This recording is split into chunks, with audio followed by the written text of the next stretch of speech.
I 10 ljudi, ja sam King HD i sa mojim prvim klipom ću vam pokazati jedan tutorial kako vi možete skinuti Minecraft Huzuni verziju 3.5. Ovo nemojte obratiti pažnju zato što mi je to skroz nešto drugo. I za to možda će da bude biće zašto vam treba će biti u descriptionu. Samo moje korake pratite, sve će doći.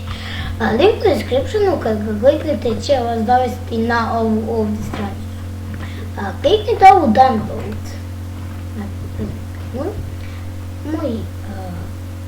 Moj what šta bilo. Znači, ovo ću da skinem, ali zato meni kad vam se to skine, će da vam to što vam skine prebacite u vaš desktop, znači evo desktop i kliknite u vaš desktop i ovdje folder, znači to tu idete levi klik na njega, držite levi klik i samo ovo radite. Stavite ga i to u desktop i vi ćete ukucati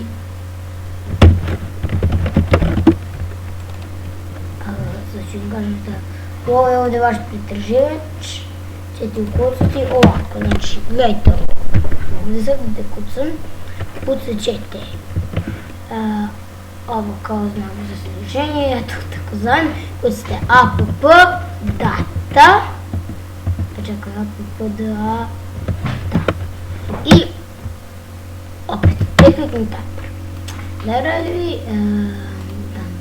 save, i ajdemo sad ste vidjeli šta sam rekao. I sad, to ću saditi na idete ovo .minecraft.